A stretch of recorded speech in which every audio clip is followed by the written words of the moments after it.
Capítulo 10. Excitación rítmica del corazón. El corazón humano tiene un sistema especial para la autoexcitación rítmica y la contracción repetitiva aproximadamente 100.000 veces al día, o 3.000 millones de veces en una vida humana de duración media.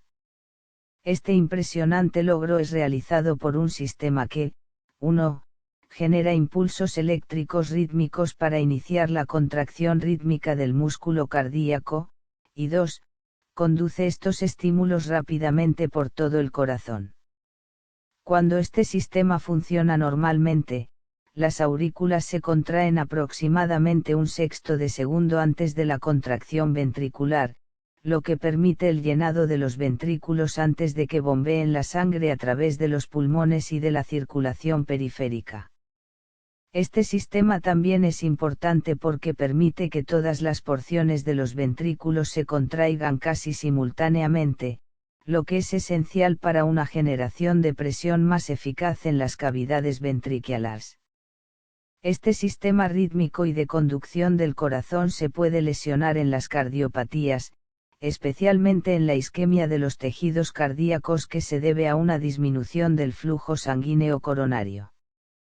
La consecuencia es con frecuencia una alteración del ritmo cardíaco o una secuencia anormal de contracción de las cavidades cardíacas, con una posible alteración grave de la eficacia de la función de bomba del corazón, incluso hasta el grado de producir la muerte. Sistema de excitación especializado y de conducción del corazón. La figura 10a1 muestra el sistema especializado de excitación y conducción del corazón que controla las contracciones cardíacas. La figura muestra el nódulo sinusal, también denominado nódulo sinoauricular o SA, en el que se genera el impulso rítmico normal, las vías internodulares que conducen impulsos desde el nódulo sinusal hasta el nódulo auriculoventricular AV, el nódulo AAV, en el cual los impulsos originados en las aurículas se retrasan antes de penetrar en los ventrículos, el haz AV, que conduce impulsos desde las aurículas hacia los ventrículos, y las ramas izquierda y derecha del haz de fibras de Purkinje, que conducen los impulsos cardíacos por todo el tejido de los ventrículos. Figura 10a1 nódulo sinusal y sistema de Purkinje del corazón, que muestra también el nódulo auriculoventricular AV, las vías internodulares auriculares y las ramas de los haces ventriculares. Nódulo sinusal, sinoauricular. El nódulo sinusal, también denominado nódulo sinoauricular, es una banda elipsoide, aplanada y pequeña de músculo cardíaco especializado de aproximadamente 3 milímetros de anchura, 15 milímetros de longitud y 1 milímetro de grosor. Está localizado en la pared posterolateral superior de la aurícula derecha, inmediatamente inferior y ligeramente lateral a la desembocadura de la vena cava superior. Las fibras de este nódulo casi no tienen filamentos musculares contráctiles y cada una de ellas tiene solo de 3 a 5 m de diámetro, en contraste con un diámetro de 10 a 15 m para las fibras musculares auriculares circundantes. Sin embargo, las fibras del nódulo sinusal se conectan directamente con las fibras musculares auriculares, de modo que todos los potenciales de acción que comienzan en el nódulo sinusal se propagan inmediatamente hacia la pared del músculo auricular. Ritmicidad eléctrica automática de las fibras sinusales. Algunas fibras cardíacas tienen la capacidad de autoexcitación, que es un proceso que puede producir descargas y contracciones rítmicas automáticas. Esta capacidad es especialmente cierta en el caso de las fibras del sistema especializado de conducción del corazón, entre ellas las fibras del nódulo sinusal. Por este motivo el nódulo sinusal habitualmente controla la frecuencia del latido de todo el corazón, como se analiza en detalle más adelante en este mismo capítulo. En primer lugar se va a describir esta ritmicidad automática. Mecanismo de la ritmicidad del nódulo sinusal. La figura 10a2 muestra potenciales de acción registrados desde el interior de una fibra del nódulo sinusal durante 3 latidos cardíacos y, a modo de comparación, un único potencial de acción de una fibra muscular ventricular.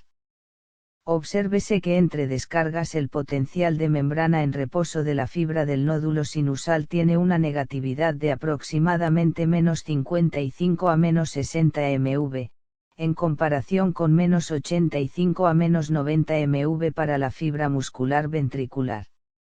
La causa de esta menor negatividad es que las membranas celulares de las fibras sinusales son permeables naturalmente a los iones sodio y calcio, y las cargas positivas de los iones sodio y calcio que entran neutralizan parte de la negatividad intracelular.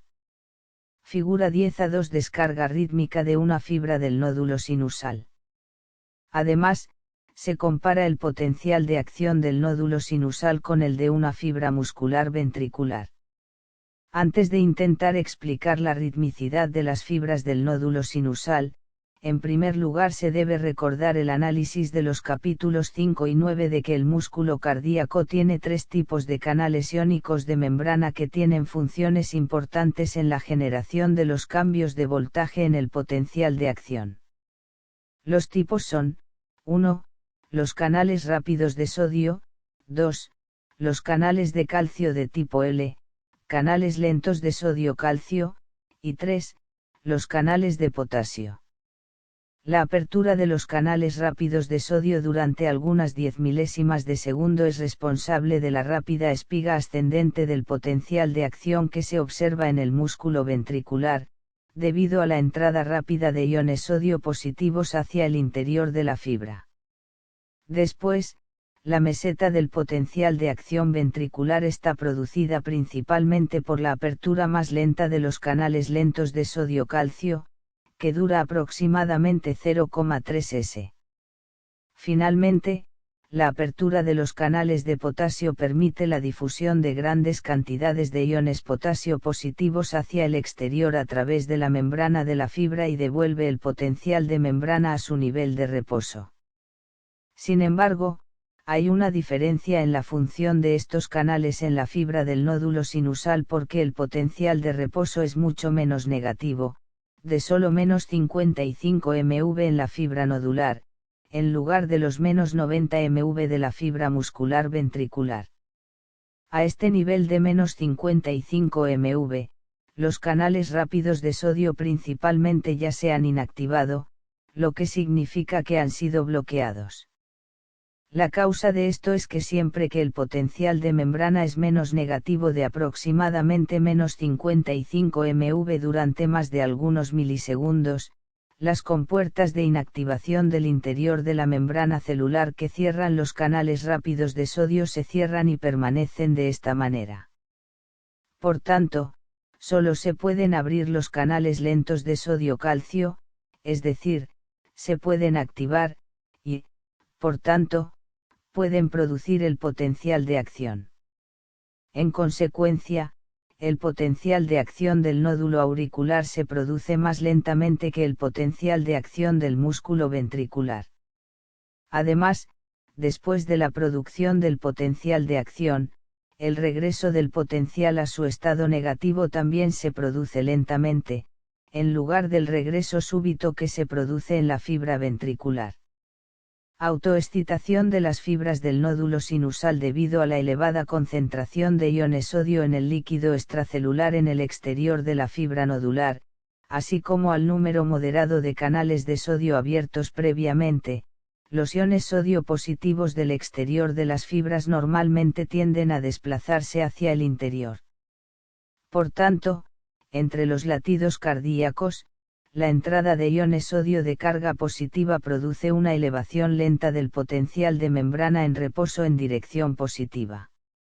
Así, como se muestra en la figura 10a2, el potencial en reposo aumenta gradualmente y se hace menos negativo entre cada dos latidos sucesivos.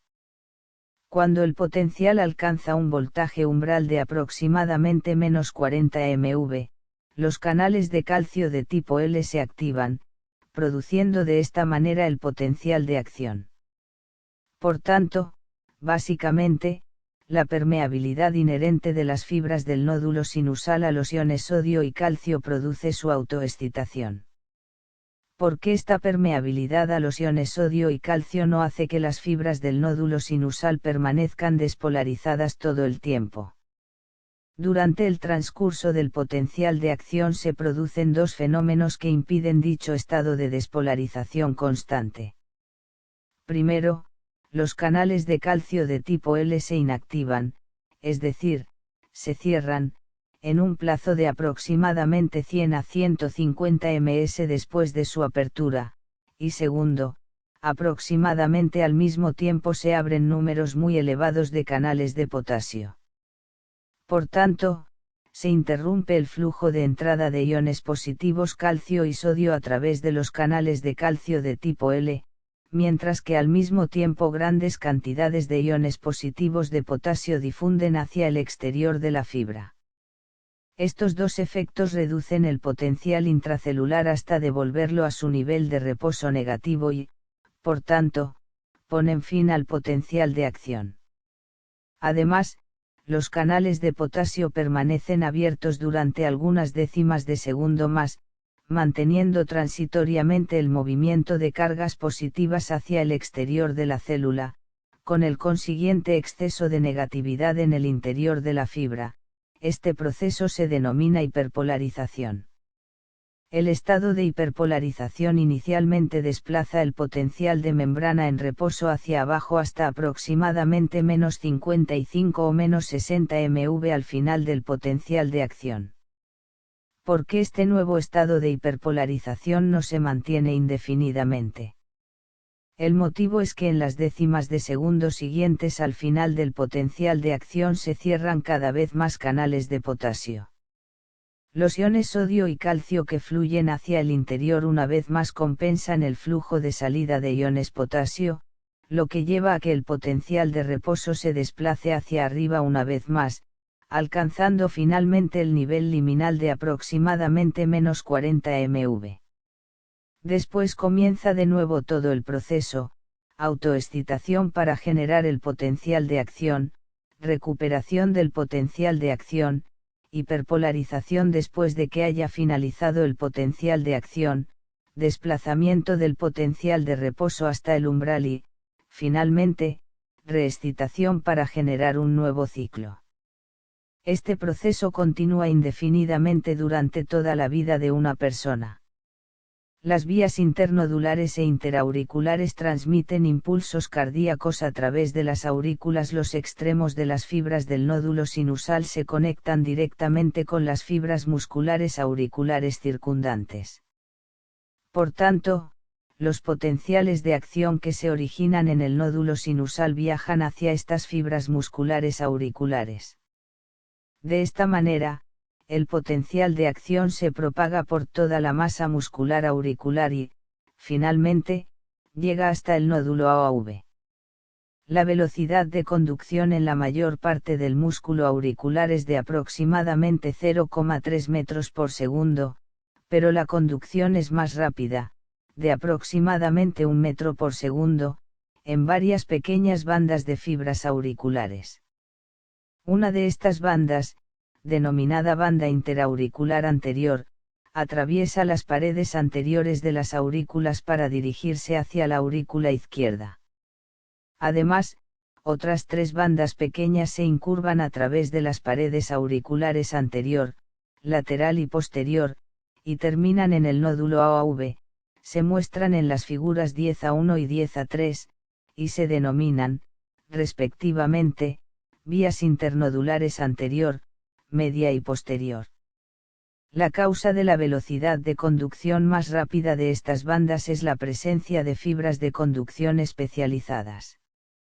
Estas fibras son similares a las fibras de Purkinje de los ventrículos, que conducen incluso más rápidamente y que se analizan del modo siguiente. El nódulo auriculoventricular retrasa la conducción del impulso desde las aurículas a los ventrículos. El sistema de conducción auricular está organizado de modo que el impulso cardíaco no viaja desde las aurículas hacia los ventrículos demasiado rápidamente. Este retraso da tiempo para que las aurículas vacíen su sangre hacia los ventrículos antes de que comience la contracción ventricular. El retraso de la transmisión hacia los ventrículos se produce principalmente en el nódulo AV y en sus fibras de conducción adyacentes. El nódulo AV está localizado en la pared posterolateral de la aurícula derecha, inmediatamente detrás de la válvula tricúspide, como se muestra en la figura 10A1. La figura 10A3 muestra en forma de diagrama las diferentes partes de este nódulo, más sus conexiones con las fibras de las vías internodulares auriculares entrantes y el haz AV de salida. Esta figura también muestra los intervalos temporales aproximados en fracciones de segundo entre el comienzo inicial del impulso cardíaco en el nódulo sinusal y su posterior aparición en el sistema del nódulo AV. Obsérvese que el impulso, después de viajar por las vías internodulares, llega al nódulo AV aproximadamente 0,03 s después de su origen en el nódulo sinusal. Después hay un retraso de otros 0,09 s en el propio nódulo AV antes de que el impulso entre en la porción penetrante del haz AV, a través del cual pasa hacia los ventrículos. Se produce un retraso final de otros 0,04 s principalmente en este haz AV penetrante, que está formado por múltiples fascículos pequeños que atraviesan el tejido fibroso que separa las aurículas de los ventrículos. Figura 10A3. Organización del nódulo auriculoventricular AV. Los números representan el intervalo de tiempo que transcurre desde el origen del impulso en el nódulo sinusal. Los valores se han extrapolado a seres humanos. Así, el retraso total en el nódulo AV y en el sistema de AV es de aproximadamente 0,13 s. Este retraso, añadido al retraso inicial de la conducción de 0,03 s desde el nódulo sinusal hasta el nódulo AV, hace que haya un retraso total de 0,16 s antes de que la señal excitadora llegue finalmente al músculo ventricular que se está contrayendo.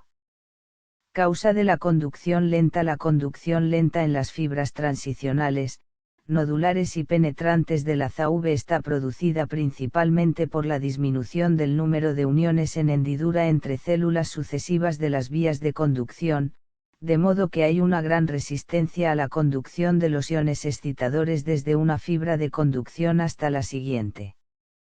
Por tanto, es fácil ver por qué se tarda en excitar células sucesivas.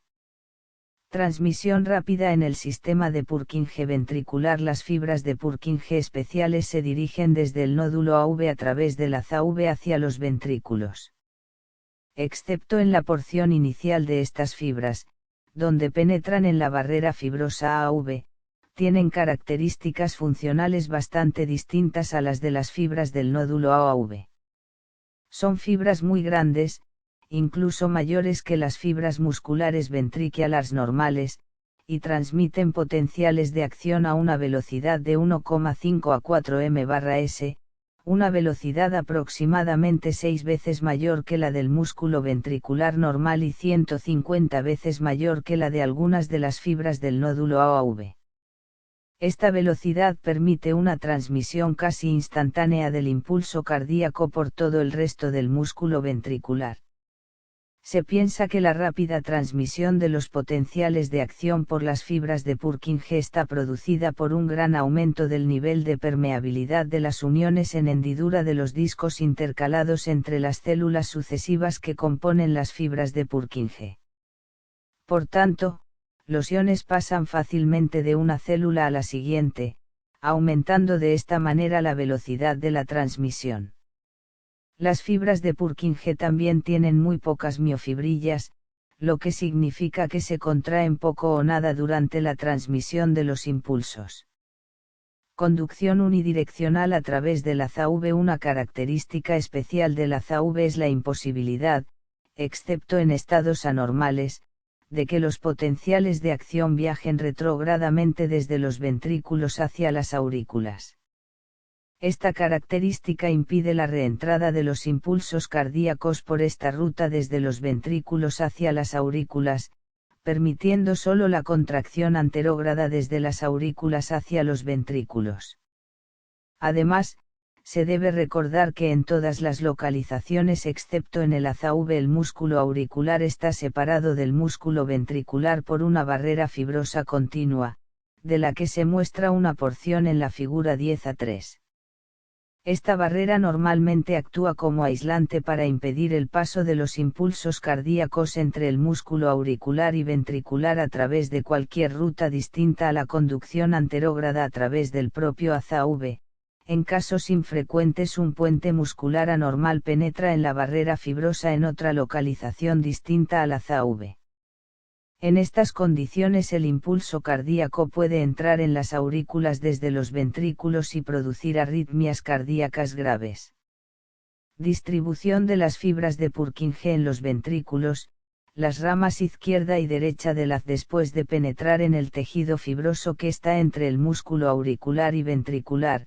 La porción distal del AZV se dirigía hacia abajo en el interior del tabique interventricular a lo largo de 5 a 15 mm hacia la punta del corazón, como se muestra en las figuras 10a1 y 10a3. Después el haz se divide en las ramas izquierda y derecha del haz, que están debajo del endocardio en los dos lados respectivos del tabique interventricular. Cada una de las ramas se dirige hacia abajo, hacia la punta del ventrículo, dividiéndose progresivamente en ramas más pequeñas. Estas ramas, a su vez, siguen un trayecto en dirección lateral alrededor de cada una de las cavidades ventriculares y hacia atrás, hacia la base del corazón. Los extremos de las fibras de Purkinje penetran en aproximadamente un tercio del grosor de la masa muscular y finalmente se continúan con las fibras musculares cardíacas. Desde el momento en el que el impulso cardíaco entre las ramas del haz en el tabique interventricular hasta que se hilde las terminaciones de las fibras de Purkinje, el tiempo total transcurrido es en promedio de solo 0,03 s. Por tanto, una vez que el impulso cardíaco ha entrado en el sistema de conducción ventricular de Purkinje, se propaga casi inmediatamente a toda la masa del músculo ventricular. Transmisión del impulso cardíaco en el músculo ventricular. Una vez que el impulso llega a los extremos de las fibras de Purkinje se transmite a través de la masa del músculo ventricular por las propias fibras musculares ventriculares. La velocidad de transmisión es ahora solo de 0,3 a 0,5 m/s, una sexta parte de la velocidad de las fibras de Purkinje. El músculo cardíaco envuelve el corazón en una doble espiral, con tabiques fibrosos entre las capas en espiral. Por tanto, el impulso cardíaco no viaja necesariamente directamente hacia el exterior, hacia la superficie del corazón, sino que se angula hacia la superficie a lo largo de las direcciones de las espirales. Debido a esta inclinación, la transmisión desde la superficie endocárdica a la superficie epicárdica del ventrículo precisa hasta otros 0,03 s, aproximadamente igual al tiempo necesario para la transmisión por toda la porción ventricular del sistema de Purkinje. Así, el tiempo total para la transmisión del impulso cardíaco desde las ramas iniciales del haz hasta las últimas fibras del músculo ventricular en el corazón normal es de aproximadamente 0,06 s. Resumen de la propagación del impulso cardíaco a través del corazón. La figura 10a4 resume la transmisión del impulso cardíaco en el corazón humano.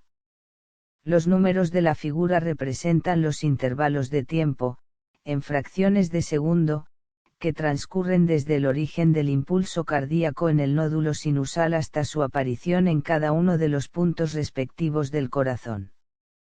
Obsérvese que el impulso se propaga a una velocidad moderada a través de las aurículas, aunque se retrasa más de 0,1 s en la región del nódulo AV antes de aparecer en el haz AV del tabique interventricular. Una vez que ha entrado en este haz, se propaga muy rápidamente a través de las fibras de Purkinje por todas las superficies endocárdicas de los ventrículos. Después el impulso se propaga de nuevo algo más lentamente a través del músculo ventricular hacia las superficies epicárdicas. Figura 10a4 Transmisión del impulso cardíaco en el corazón, que muestra el momento de aparición. en fracciones de segundo después de la aparición inicial en el nódulo sinoauricular, en diferentes partes del corazón. AV, auriculoventricular, SA, sinoauricular. Es importante que el estudiante aprenda en detalle el trayecto del impulso cardíaco a través del corazón y los momentos precisos de su aparición en cada una de las partes del corazón. Es esencial un conocimiento cuantitativo detallado de este proceso para comprender la electrocardiografía, que se va a analizar en los capítulos 11 a 13. Control de la excitación y la conducción en el corazón. El nódulo sinusal es el marcapasos normal del corazón. En el análisis que se ha realizado hasta ahora sobre la génesis y transmisión del impulso cardíaco por el corazón, hemos señalado que el impulso normalmente se origina en el nódulo sinusal. En algunas situaciones anormales no ocurre así. Otras partes del corazón pueden presentar también una excitación rítmica intrínseca de la misma forma que lo hacen las fibras del nódulo sinusal. Esta capacidad es particularmente cierto en el caso de las fibras del nódulo AV y de las fibras de Purkinje. Las fibras del nódulo AV, cuando no son estimuladas por alguna fuente externa, descargan a una frecuencia rítmica intrínseca de 40 a 60 veces por minuto, y las fibras de Purkinje lo hacen a una frecuencia de entre 15 y 40 veces por minuto. Estas frecuencias son distintas a la frecuencia normal del nódulo sinusal, de 70 a 80 veces por minuto. ¿Por qué entonces es el nódulo sinusal, y no el nódulo AV ni las fibras de Purkinje, el que controla la ritmicidad del corazón? La respuesta procede del hecho de que la frecuencia de descarga del nódulo sinusal es considerablemente mayor que la frecuencia de descarga autoexcitadora natural de las fibras del nódulo AV y de las fibras de Purkinje. Cada vez que se produce una descarga en el nódulo sinusal, su impulso se conduce hacia el nódulo AV y hacia las fibras de Purkinje, produciendo también la descarga de sus membranas. Sin embargo, el nódulo sinusal produce una nueva descarga antes de que las fibras del nódulo AV o las fibras de Purkinje puedan alcanzar sus propios umbrales de autoexcitación. Por tanto, el nuevo impulso procedente del nódulo sinusal descarga tanto las fibras del nódulo AV como las fibras de Purkinje antes de que se pueda producir autoexcitación en cualquiera de esas estructuras. Así, el nódulo sinusal controla el latido del corazón porque su frecuencia de descarga rítmica es más rápida que la de cualquier otra parte del corazón. Por tanto, el nódulo sinusal es casi siempre el marcapasos del corazón normal. Marcapasos anormales, marcapasos ectópico. De manera ocasional alguna otra parte del corazón muestra una frecuencia de descarga rítmica que es más rápida que la del nódulo sinusal. Por ejemplo, a veces se produce este desarrollo en el nódulo AV o en las fibras de Purkinje cuando una de estas estructuras se altera. En ambos casos el marcapasos del corazón se desplaza desde el nódulo sinusal hasta el nódulo AV o las fibras de Purkinje excitadas. En casos menos frecuentes todavía, algún punto del músculo auricular o ventricular presenta una excitabilidad excesiva y se convierte en el marcapasos.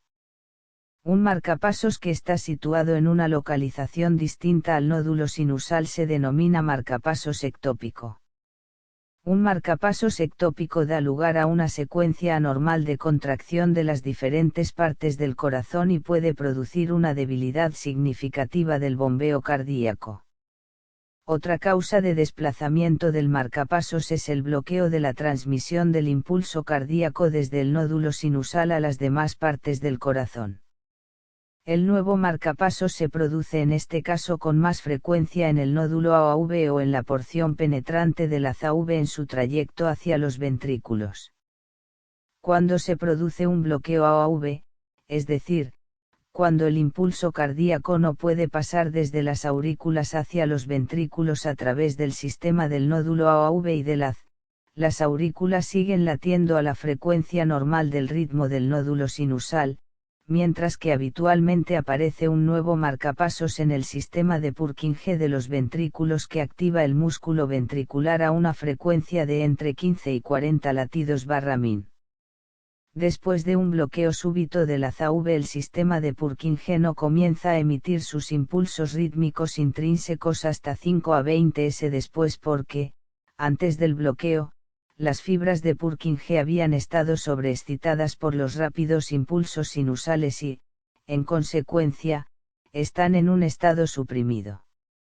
Durante estos 5 a 20 s los ventrículos dejan de bombear sangre y la persona se desvanece después de los primeros 4 a 5 s debido a la ausencia de flujo sanguíneo cerebral.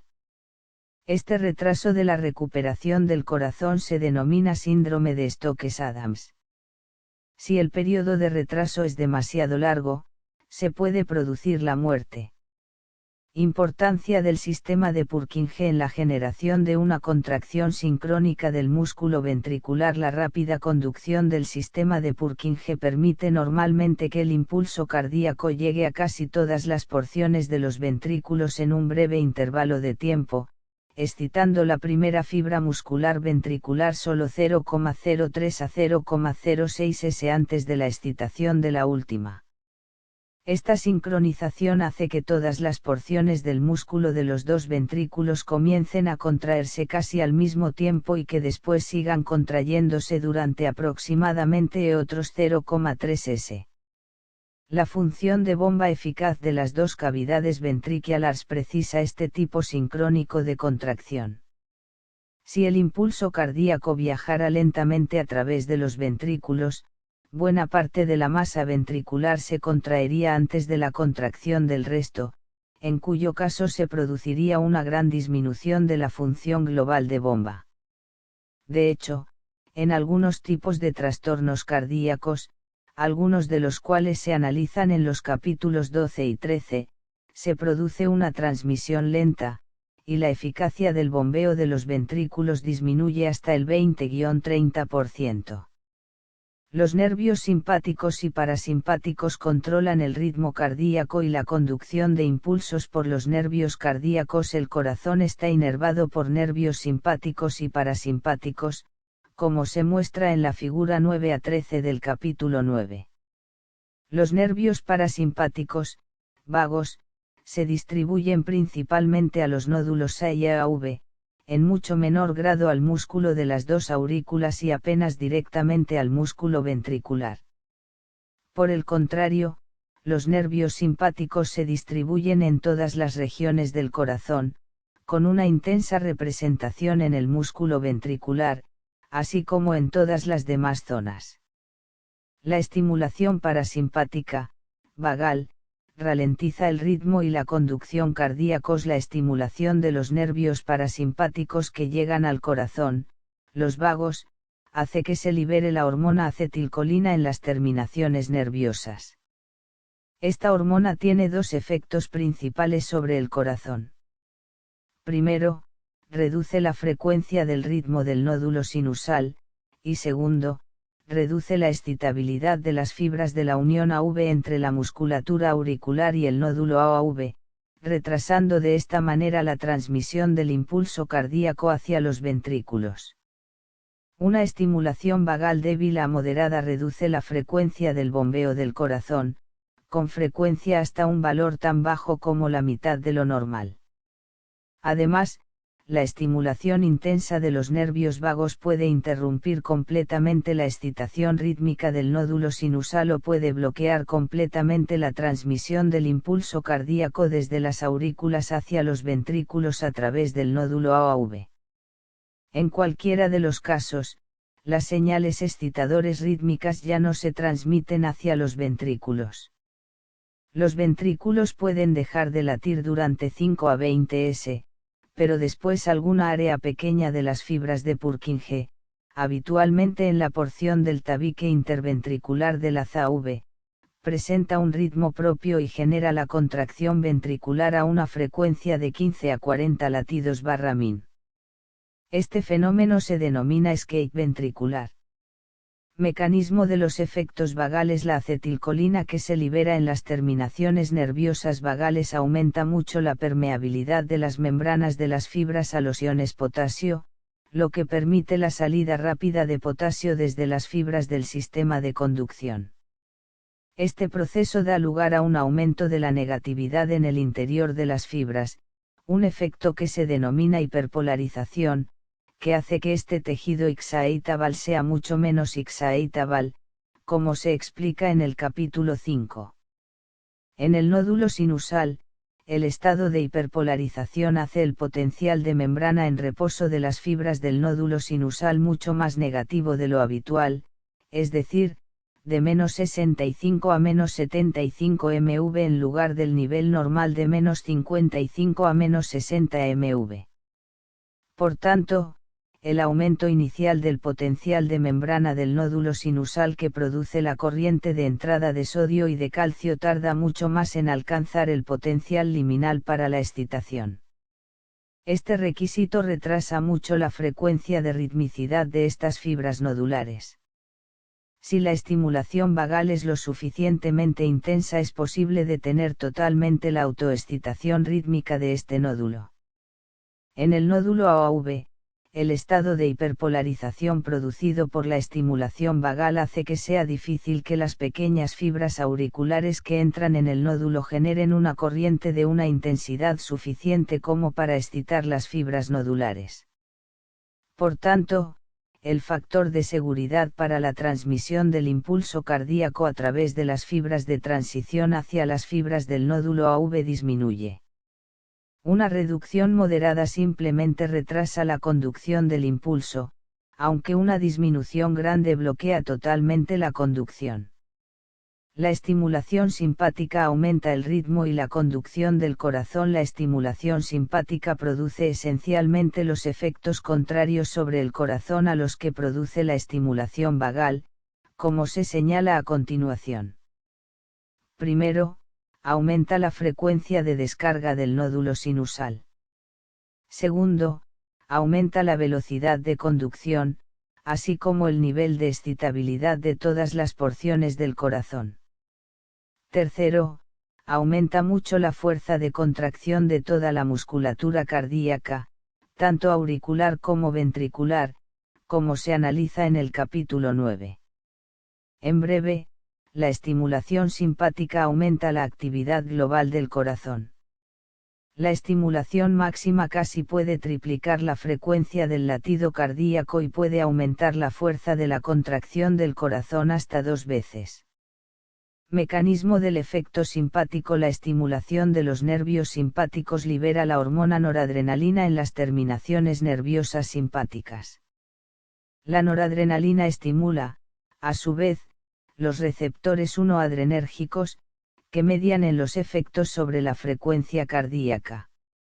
No está del todo claro el mecanismo preciso mediante el que la estimulación 1-adrenérgica actúa sobre las fibras del músculo cardíaco, aunque se piensa que aumenta la permeabilidad de la membrana de las fibras a los iones sodio y calcio. En el nódulo sinusal, un aumento de la permeabilidad a sodio-calcio genera un potencial en reposo más positivo y también produce un aumento de la velocidad del ascenso del potencial de membrana diastólico hacia el nivel liminal para la autoexcitación, acelerando de esta forma la autoexcitación y, por tanto, aumentando la frecuencia cardíaca. En el nódulo AV y en los haces AV, el aumento de la permeabilidad a sodio-calcio hace que sea más fácil que el potencial de acción excite todas las porciones sucesivas de los haces de las fibras de conducción, disminuyendo de esta manera el tiempo de conducción desde las aurículas hasta los ventrículos. El aumento de la permeabilidad a los iones calcio es responsable al menos en parte del aumento de la fuerza contráctil del músculo cardíaco bajo la influencia de la estimulación simpática, porque los iones calcio tienen una función importante en la excitación del proceso contráctil de las miofibrillas.